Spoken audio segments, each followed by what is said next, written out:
Hello and welcome to Chess Book Reviews 61.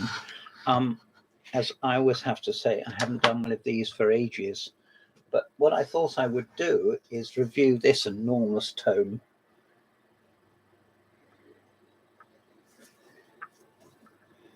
The first thing to say is I don't think it's commercially available, but I will give the contact details down below, and you can see for yourself if there's any copies left. But I would have to warn you that I don't imagine it comes cheap. I happened to be sent a copy when I was editing BCM. www.lancashirechess, all one word.com. In fact, it was Bill O'Rourke who sent me a copy, but it's actually written by Mike Conroy, a player of Master Strength, and also a very strong Postal player in his day. I'm not certain if he is now. He said that he got lumbered with the job of writing the book. He doesn't say lumbered, but the articles individual players concentrate on those who played for the county. And Amos Byrne, who was a 19th century player, didn't always live in Lancashire, I happen to know. And Nigel Short, who lives far from his native Lancashire now. They haven't concentrated on those two, but as you can see, as you're about to see, 20 chapters and approaching 500 pages, 449 pages. Yes, it starts off with the early county matches. Let's see how early is. 1871, so it's when the aforementioned Amos Byrne was on top board for Liverpool, playing against John Watkinson, the very first editor of BCM. Well, I was the editor of BCM also, so there you are. They played against Yorkshire. I bet that was a grudge match, if ever there was one. And the match was played in May of 1871 in Bradford. A prize of 10 guineas has been offered to the winning team, and it is not clear what happened to the money. Perhaps it was shared. Well, that's a very kind thing to think. And since we don't know, shall we give them the benefit of the doubt? Well, there's an example of the teams. A breakdown of where they came from. As usual, I'm not very good at holding it steady, but it does give you a flavour. The games, which there are superabundance, are an algebraic notation, just no figurines. Good Lord, it lists all the players. And it was won by Lancashire 93 to 46. So yes, that's pretty overwhelming. And there's a game here between Amos Byrne and J.W. Young, played in 1884, and a picture of Henry Bird. Well, how nice is that?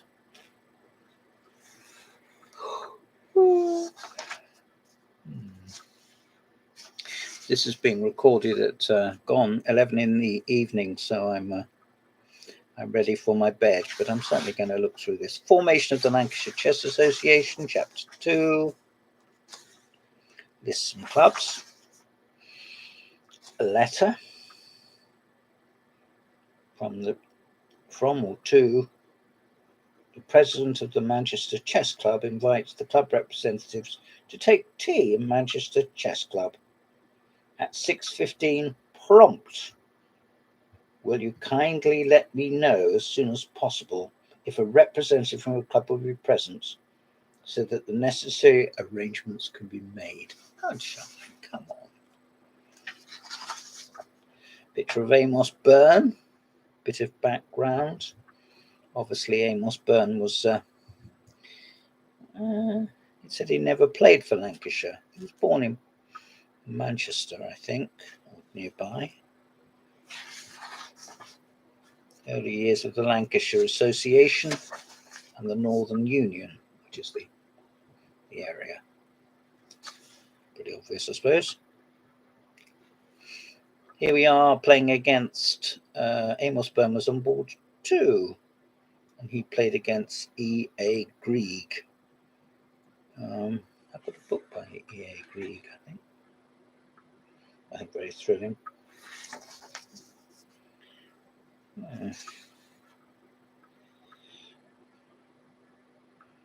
Well, what would you know? Emmanuel Lasker was the adjudicator for the match between Lancashire and Yorkshire, with Amos Byrne on board 2. Why he's stepped down in favour of someone I've never even heard of, J.H. Shaw, also at Liverpool. Maybe he played as a reserve, but that's a complete guess.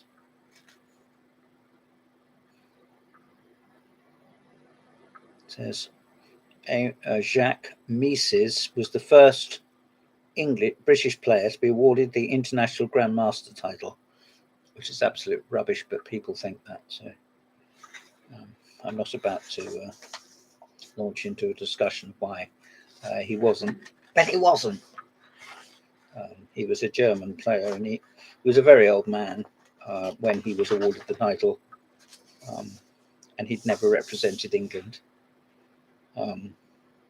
But he lived in England for all of that, so it's not completely off target. Edmund Spencer playing top ball for Lancashire.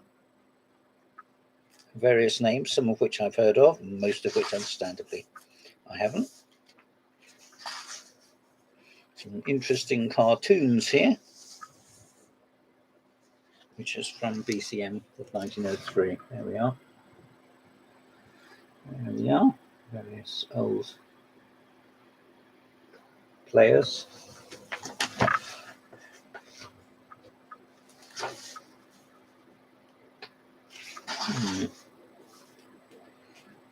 And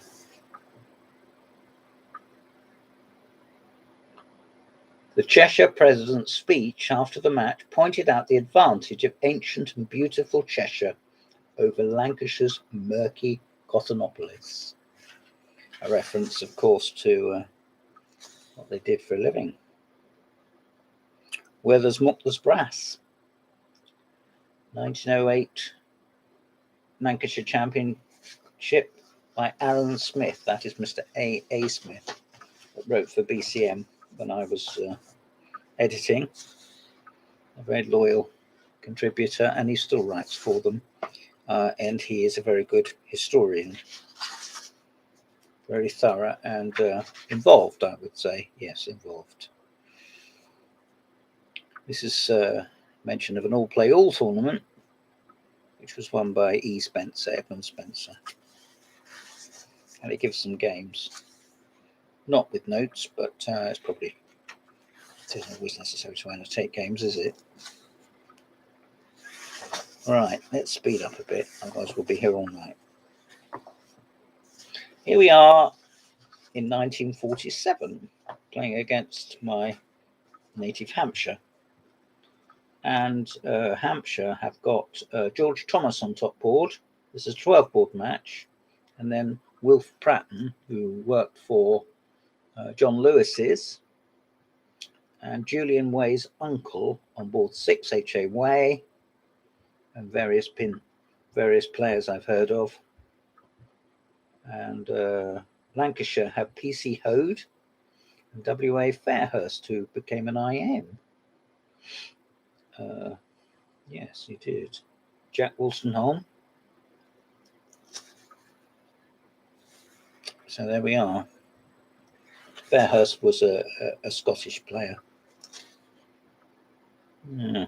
Here we are in 1959, so coming up to date. Here I was born, with Ritson Murray on board 1, and then B.H. Wood and then Horsman and B.J. Moore and P. Harris.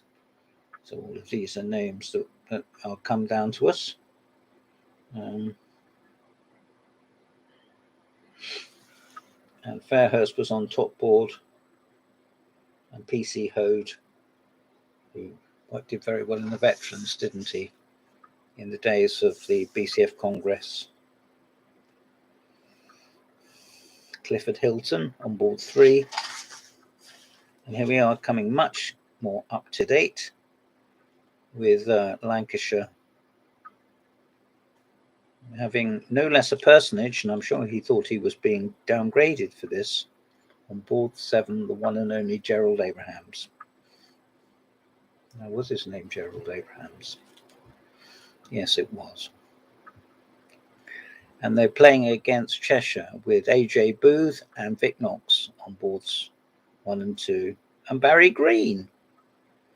You never know who's going to turn up. And Frank Boyd and B.R. Ewart, whom I beat in a tournament in Morecambe. He was very kind to me after the game and said I played good positional chess. Often I get that said about me. Mind you, it isn't that often I play good positional chess, but that's as may be. Okay, well, let's pass on. Here we have Lancashire with Clifford Hilton on top board. And who should be on board too but John Littlewood from Skelmersdale. And on board 7 is Peter Markland, that wrote the book on Karpov, one of the early Oxford University Press books on Karpov. And on board 8, A.J. Dilworth, who I'm just thinking, is he A.J. Dilworth? I thought he was Vernon Dilworth. Maybe this is somebody else. Harry Lamb, D.G. Ellison, his wife I met in church of all places. I never go to church, but on this occasion I got dragged along. And we met Mrs. Ellison. And we were there, Sue Fraser and I. Here we are, 10 all, a match 1968-69 with Peter Markland on board 8, Mike O'Hara on board 17, and the one and only J.R. Nicholson, my fellow Gilbert and Sullivan aficionado, playing against Middlesex, and it was a 10-all draw. They had David Lees on top board, and then Bob Wade. I can't imagine what David Lees is doing on top board anyway. And who should there be on board 4 but a future Grandmaster and member of the World Bank and all this business, Ken Rogoff. He actually got into the interzonal, didn't he? And who should there be here? James, don't shout. But Ron Harmon on board 7. And then N.A. Perkins, who was in Hut 6, and David Mabbs and Sun Hawes. There's everybody here. You name it, and they're here, including Amos Eaters, who I think was an optician. I could be embarrassingly wrong about that.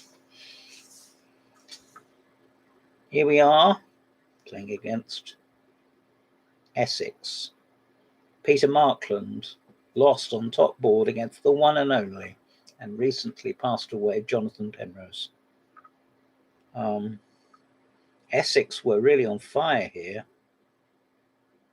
I mean, the top 5 boards were Markland, Littlewood, Mestel, Horner, and Corden, and they lost 5-0. 5-0 to Penrose, Perkins, Sales, Wills, and J.B. Howson. I was getting the 2 muddled up. There is a J.B. Hawson, but this is Howson. It may be they suffered. They came late to the boards. It doesn't say that, but I find it hard to believe there would be a total whitewash on the top boards. But there we are. Skipping over some pages. Lancashire playing against Yorkshire. Well, that would have been a grudge match. And on top board for Yorkshire, the one and only Brian Ely. And board 2, Michael Haygarth, the 2 ex-British champions by that time. And John Littlewood and Jeff Horner beat them both. And Carlton on board 4, and my old friend, I haven't seen him for ages, and I miss him, Bernard Cafferty on board 5. There's all strong players. And John Ripley on board 9, and on board 10 for Lancashire, the one and only 11-year-old Nigel Short, who lost actually. And on board 24, never heard of him, Malcolm Payne. Da, da, da, da, da, da, da. Well, lots of young names here, including Kim Harris, who was a boyfriend to Stephen Fry, the Stephen Fry. And P.C. Hode, a gentleman who I mentioned just now, and on bottom board, Malcolm Payne.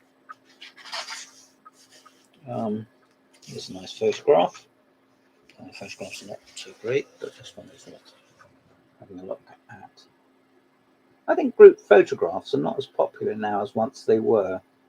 Perhaps people are more aggressive and less likely to sort of stand in line and, fall silent.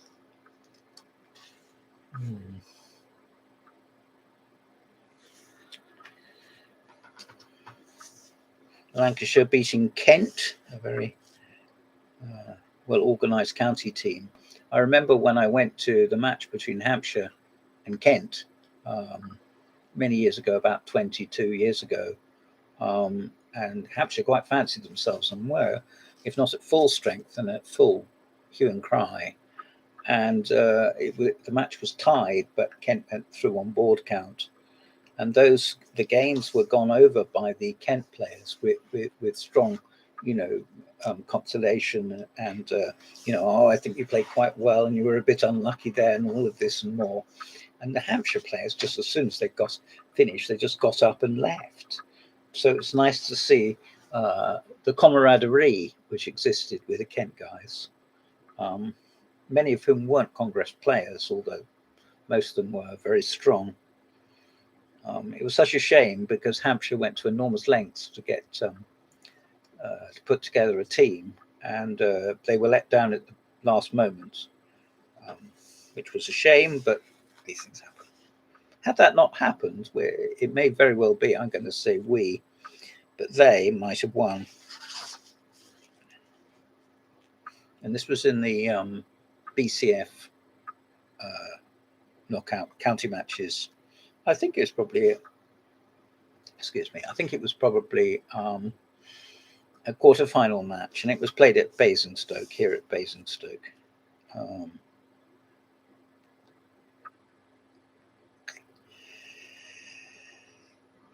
So here's an interesting game played by the author, MJ Conroy, against David James, the Welsh international. And Conroy, who's sharpened his skills with this system, plays the Morra Gambit, which is a good system for club play. I've played the Morra Gambit. I don't always win with it, can't pretend that for a moment. But it yields interesting games, and the first few moves are fairly obvious. You can put your pieces, plonk your bits out. And for the pawn that you sacrifice, you get a bit of play and a bit of pressure. So, it's not so bad.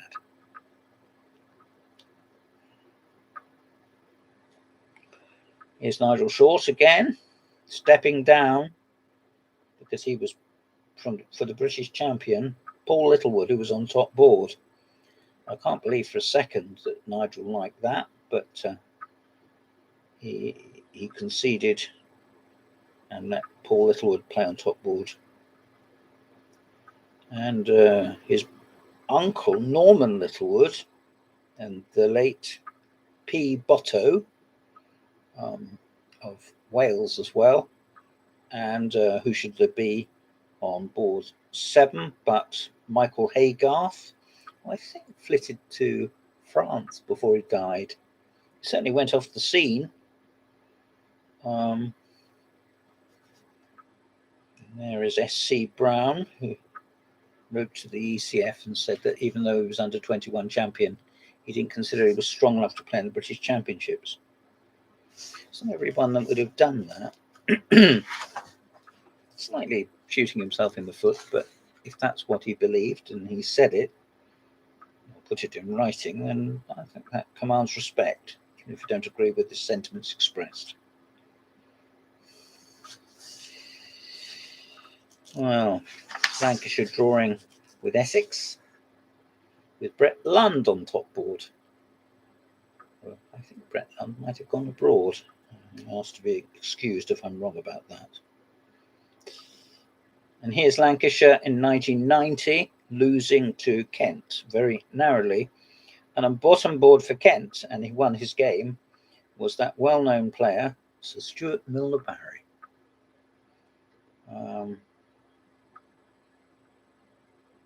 Yes, there's some great old players here. Daniel King, Chris Ward, two Grandmasters. I was just about to say future Grandmasters. By then, they may have been Grandmasters. Nick Ivell beat John Eadie. Well, he doesn't give away points easily, does he, Eadie?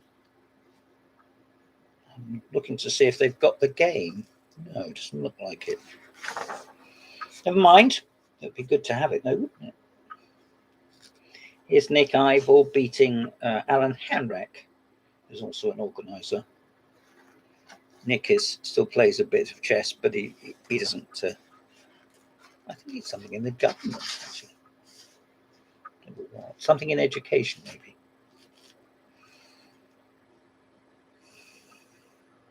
Game by Jeff Horner.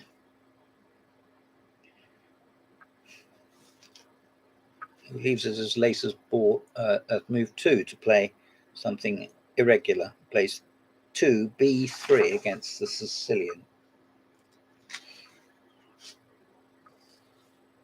Thing about that, I suppose, it's transpositional, but not that committal.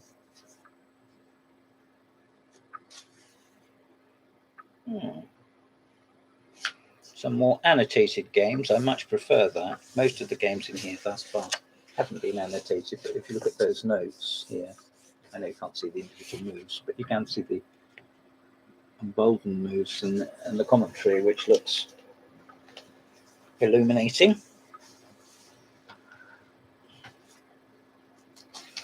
Yes. We had a tough draw in the quarter-final, where we had to face the holders of the championship, Essex.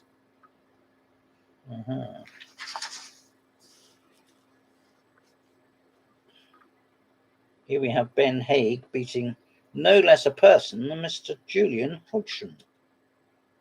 Well, that merits reflection, doesn't it? Julian Hodgson. And here they are, and it's a colour photograph. I won't trouble you with it, but it is. And here's Lancashire playing against Middlesex. And they won. Well, with Mr. Morrison of Scotland and Ben Haig and Charlie Kenner. And Howard Hughes emerging from retirement. And yes, John Littlewood playing as low as board 7. I would not expect him to play as low as board 7, but that's just me. The one and only Mr. Newton. I played against Mr. Newton once. He beat me very easily. Goodbye, he said at the end of the game. Here we are, Sussex beating Lancashire beating Sussex with Luke Rutherford on top board. Brian Denman, a very conscientious player. Gareth Anthony. Don't associate him with playing for Sussex, but here he does. I don't think either team was at full strength. But never mind. Lancashire won rather heavily. Well, I won't go through these second team matches, but it's nice to see it. And they've got grades here. So you can get some with the flavour against the scores, against the grades. Sheila Jackson, Alan Barton, an old friend of mine, Mr. Baroch, who isn't an old friend of mine, but he's a very good player. Paul Lamford, as low as board 13. That seems ridiculous. Stuart Ridgway, one of the most loyal people to the Hastings Congress. Very gentle man.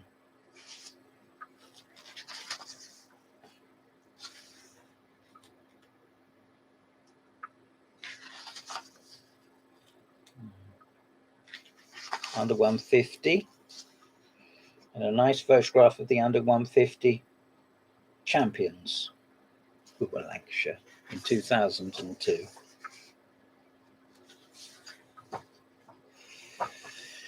More games.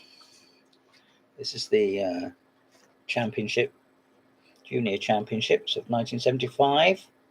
Sheila Jackson, Wanda Pritchard, Sandra Wood, don't know Sandra Wood, Philippa Miles, who married, as Jane Anson would say, an ambulance driver. And there's Jane. I will not comment. She lost to Wanda Pritchard. Helen Granite, who's now Helen Frostick. Maria Eagle, who's now in the government. And his sister has become a dame. Penny Coxon, who's not in the government. And Ross Crail, of whom I have not heard, but that's maybe. And there's a game between Danny Shuttleworth of Lancashire and Mike Pagden, who lived up the road from me, and I think went to Canada and sold computers, amongst other things.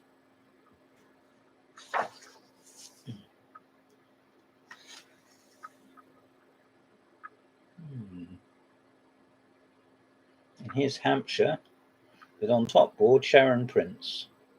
On board 2, Debbie Evans, whom I've been in contact with and lives now in Wales. And she has played internationally for Wales in the Olympiad.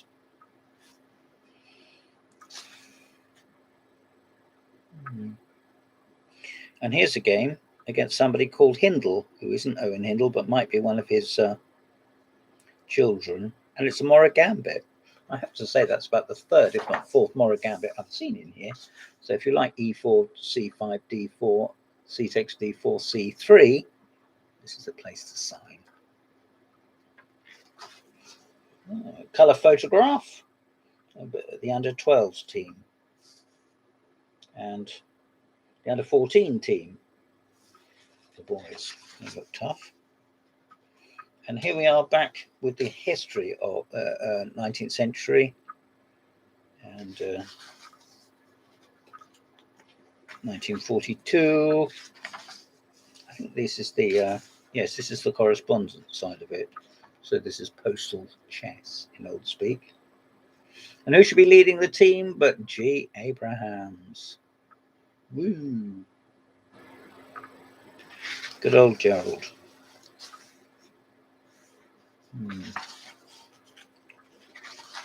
This is over the board players.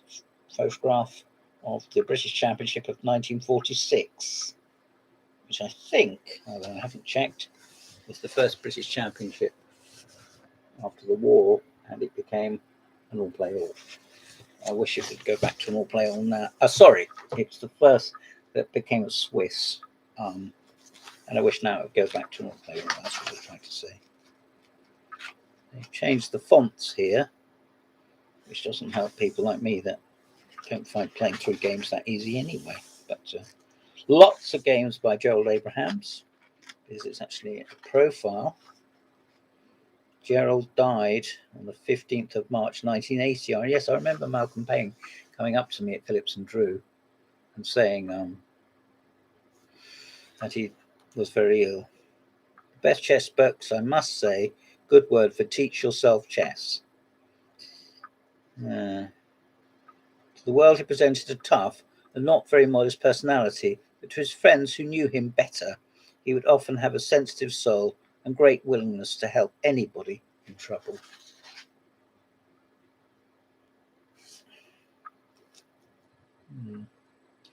Here's a game by someone once my colleague in BCM, David Levens.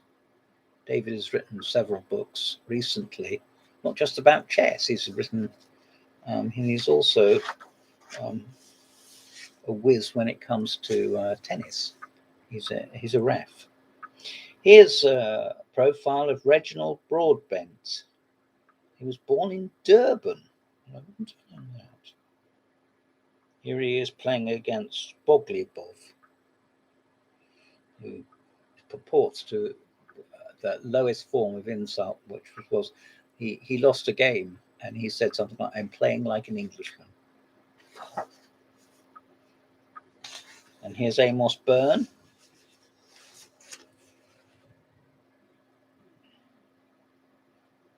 There we are. There's an enormous amount of information about Amos Byrne. A book by Richard Forster, which I bought. Now that is a good book. Here is the author himself, Mike Conroy, who I wouldn't have known by sight. And my chess career started at Burnley Grammar School in 1958 with 7 consecutive blacks, all French defences. I think he continued to play that. And that's why Nigel Short plays the French, because I think he showed it to him. I could be embarrassingly wrong, Nige, if you're listening to this, which of course you aren't. But nevertheless,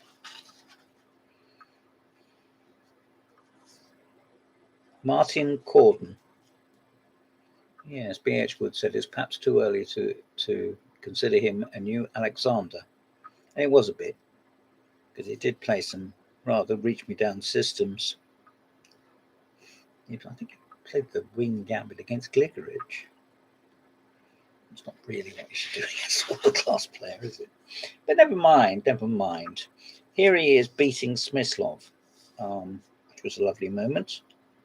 Corden beat Smyslov, and Markland beat Hort. And those are the 2 times when the Hastings Premier, thank you to Nigel Dennis for this information, there was a round of applause from the audience.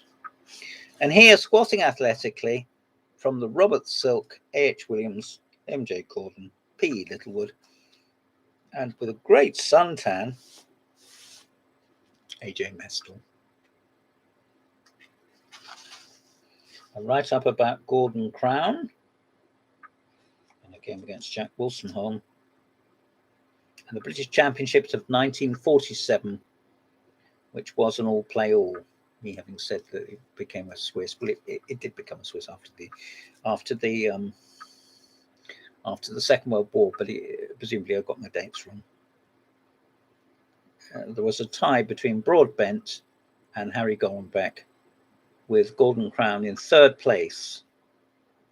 It was very strong. Ron Blow, whom I got to know a little, who played for the Channel Islands and lived in Wales for a bit, and then he went to live with his sister, but he couldn't cope on his own.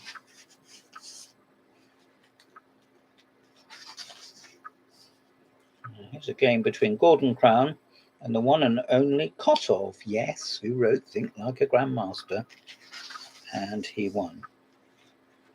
Now, here's a gentleman, Clementson, Yvelverton, Charles Dorban, not unsurprisingly, yours usually known as Charles. Well, and he wrote books on propaganda, principles of wealth distribution, Bacon Shakespeare discussion, and 2 volumes on Queen Elizabeth I. I had an English teacher that said if anybody says that Francis Bacon wrote Shakespeare's plays, I shall get very, very angry. I instantly mentioned it. No, I didn't. George Ellison, yeah. As I say, whose widow I met at a concert, actually. I think it was a concert. in Llandudno. It's quite good, actually. Got dragged along, but it was quite good. Right, let's proceed. Here's the British Championship of 1937, the cross table. Can't remember the last time I've seen this. There's my mate Ron Blow again. Gollenbeck in 4th place, and the winner was W.A. Fairhurst, who I'm told was a narrow-minded person. I think he was also a bridge builder. In fact, I know he was a bridge builder. It's Edwin Grieg, who wrote 100 Pitfalls on the Chessboard, all of which I've fallen into on occasion, I think. There's Mr. Ben Haig, little profile and some games, including one against Jim Sherwin. And don't say yes, he was the first player to appear in 60 memorable games and he lost. Here's Jeff Horner. There are great deals to say about him, I'm sure. Here he is drawing with Timon in the London Chess Fortnight. He got an invitation to the London Chess Fortnight All Play All Grandmaster Group because he had a disproportionately high ELO rating. In those days, even having an ELO rating was quite a status symbol, like having a 5-gear racer or something like that. Not completely like a 5-gear racer. For a start, you didn't get any handlebars, but you did get 4 numbers after your name. I don't know why I said that. I'd be surprised by it. D.G. Horsman. I think, isn't that the one that became a monk? Maybe he didn't. Howard Hughes. Sheila Jackson. Sheila gave me an interview not so long ago, which was very kind of her. She was a little bit upset about 1 or 2 things, and as one gets older, I know the feeling.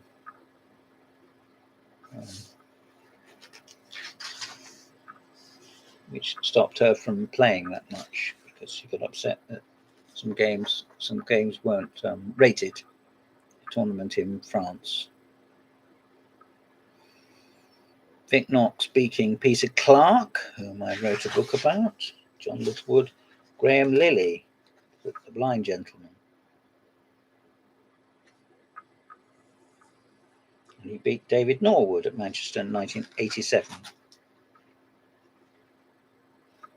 John Littlewood, who died in 2009. I didn't think it was that long ago. Paul Littlewood, his son, is very happily still with us, full of beans. Alan Ludgate, who agrees to lots of draws and is a correspondence grandmaster. I don't know whether it says that. He has a senior international master title. Oh, well, I thought he was a grandmaster, but I could be wrong. Brett Lund, who isn't a grandmaster, but has got a nice red shirt. And here we are, Jonathan Mestel. I realise we're only halfway through this book, and I've been reading it out, line by line, word by word.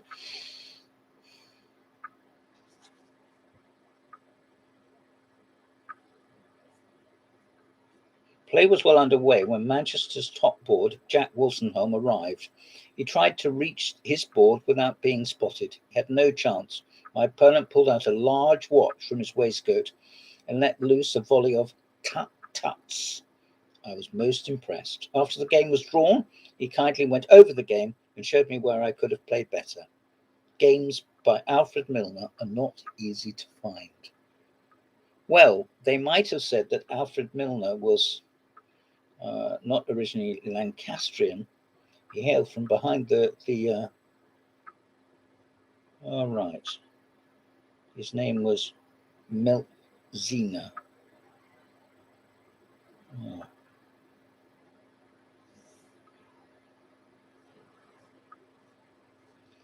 He was an amazing chap, was our Mr. Milner, and he lived to a very, very great age. And in his time, he played against Blackburn and I think Capablanca. Not in one-to-one encounters, but nevertheless.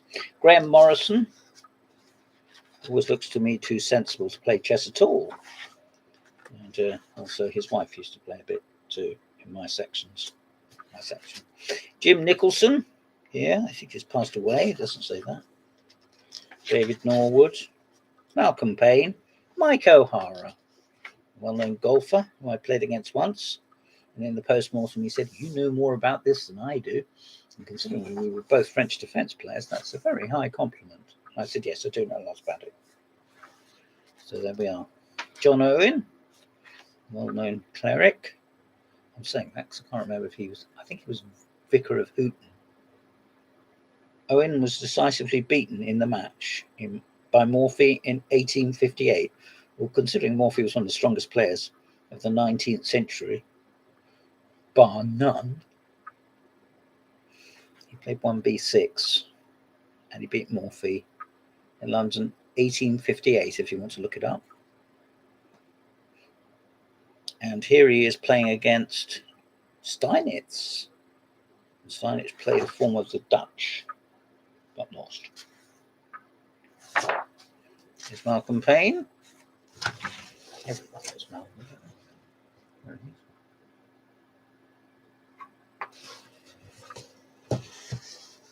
is. Always a good bloke. When he sees me, he says, "I thought you were expecting me to say something." So he says, "I'm far too busy to talk to you," which he is.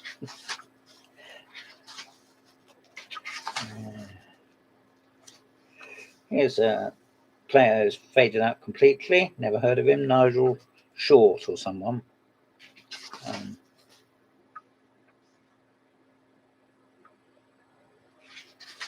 Here's Ken Smith. He's about as a Lancastrian as you can get. And was in fact American, wasn't he? And he achieved his great ambition, which was drawing with Carres at San Antonio, 73, I think. I haven't checked that, but I think it was. And here's Edmund Spencer, Jim Tennant Smith, and the one and only A.R.B. Thomas playing chess for the love of it. Oh. I have some magazines. There's an obituary of 1936. With great grief, we have to record the unexpected death of W.R. Thomas of Blundell Sands, who was so widely known to chess players and many other friends throughout England. Quaint wording and kind sentiments, but nevertheless accurate, I'm sure. I have some magazines, quite a few actually, which were owned by the Thomas family. So there we are. There's people I haven't heard of. Jack Wolstenholme, Lancashire champion in 1955, 63 and 65. He was obviously of the old school. Postal International, as it says here. John Beach, Bernard Cafferty. One of the predecessors, BCM editorial. Bernard, he's a scholar when it came to foreign languages. Mike Conroy, writing about himself. Philip Hode again. Charles Hunter. He recently was mentioned in the EC forum for being a very fast speaker. I was also going to mention that Peter O'Sullivan was. He was a racing commentator. Peter Markland, John Littlewood. Again, this is the postal side. Paul Timpson. Forgive me, I don't know that name. Too back there. But lady champions. Angela Eagle, who is now in the government, as is his sister.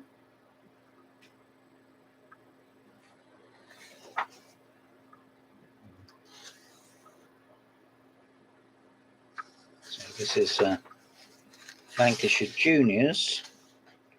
Some of whom, of course, will have given up. You have to face that, no matter how good people are.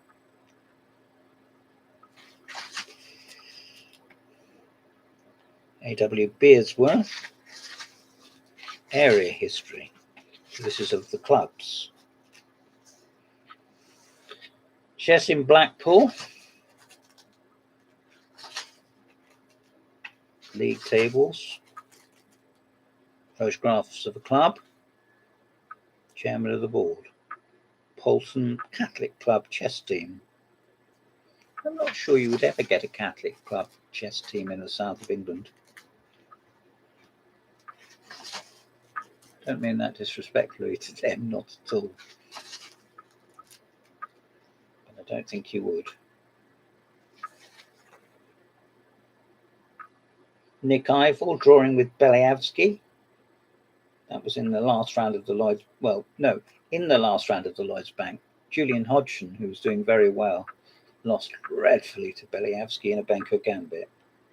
And here, Beliavsky played.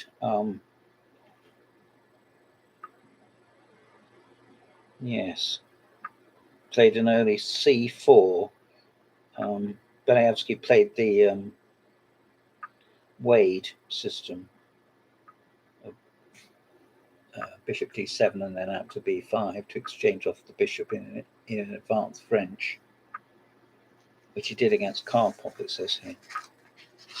I was about to show off and told you I knew that anyway. Chess in East Lancashire. And here we are, a game against Lasker. Played in 1901. Lasker travelled very widely, not just abroad, and gave symbols all over the place. Ken Wile's book contains over 1,000 Lasker games. Nothing fancy in the printing, published by the chess player in Nottingham. It's nice to have it.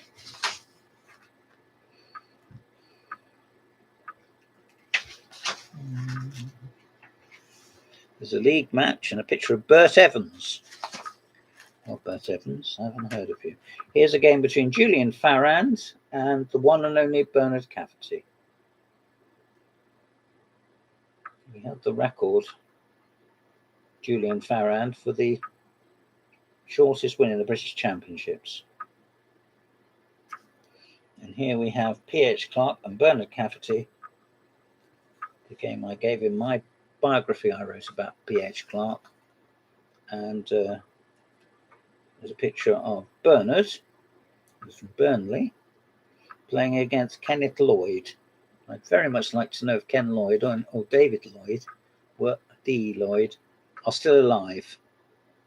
I'd hate to think they weren't, but I didn't really see they ducked out of chess. So it's hard to know. Games by Gary Quillen. A list of championship winners in various competitions. Hamilton Cup. Chess in South Lancashire. History of Atherton Chess Club. I think they may have mentioned a certain Nige out of this.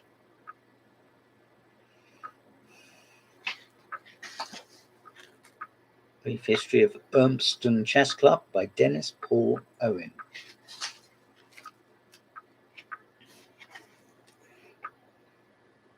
Mr. Weldon, of whom I have not heard, beating Plaskett.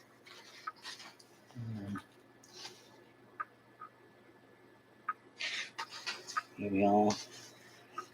Various tournaments, BCF congresses held within the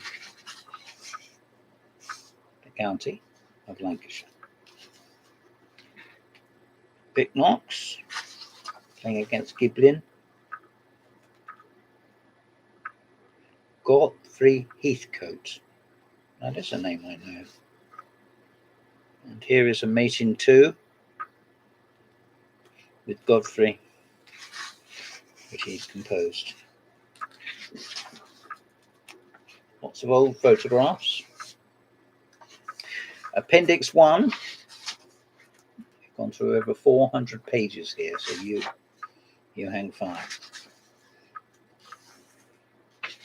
Some reproductions of some old details of presidents, vice presidents, and various officers of the county, and lists of clubs and where to join. 1 to 2. And there is the the county team. Sorry, the county team. Yes. There's John Cooper, the new under 175 captain. This is not for Welsh. And there's the county team. And there's MJ O'Hara. It's off for a game of golf, I've no doubt.